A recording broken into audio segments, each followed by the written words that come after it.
নমস্কার, আপনারা দেখছেন দৃষ্টিভঙ্গি। আপনাদের সঙ্গে আমি রয়েছি শুভদীপ। এই মুহূর্তে শহর কলকাতার আজ সকালতে কিন্তু অত্যন্ত দুঃখজনক।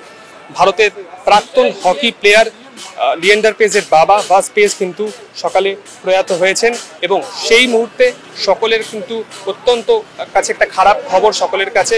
ইতিমধ্যে আমরা দাঁড়িয়ে রয়েছি কিন্তু ভবানীপুর সেমিট্রির ঠিক বাইরে। আমার ক্যামেরা পার্সনকে একটু দেখানোর চেষ্টা করব যে এই যে ছবিটা একটু দেখানোর চেষ্টা করব। এখানে কিন্তু একে একে কিন্তু একাধিক ব্যক্তিত্বরা কিন্তু আসছেন। রাজ্যের ক্রীড়ামন্ত্রী অরূপ বিশ্বাস কিন্তু এসে পৌঁছেছেন এখানে।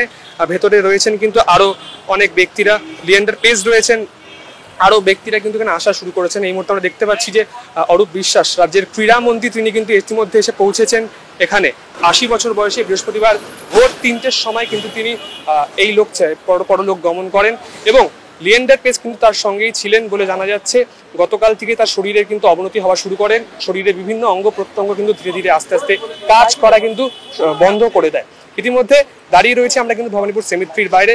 12:30 নাগাদ উডল্যান্ড হাসপাতাল থেকে তাকে কিন্তু এখানে নিয়ে আসা হয়েছে। ইতিমধ্যে ভেতরে কিন্তু একাধিক বাড়ির লোকেরা রয়েছে, তার বাড়ির লোকেরা রয়েছেন এবং বিভিন্ন গণ্যমান্য ব্যক্তিরাও কিন্তু ভেতরে রয়েছে। সেই ছবি দেখানোর একটু চেষ্টা করব।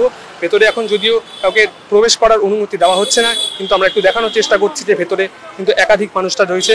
এই মুহূর্তে আপনারা দেখতেই পারলেন যে রাজ্যের ক্রীড়ামন্ত্রী অরূপ বিশ্বাস কিন্তু তিনিও এসে পৌঁছেছেন। তিনি কিন্তু ভেতরে গিয়েছেন। আপনাদের সেই ছবি কিন্তু দেখালো আমাদের ক্যামেরা পার্সন।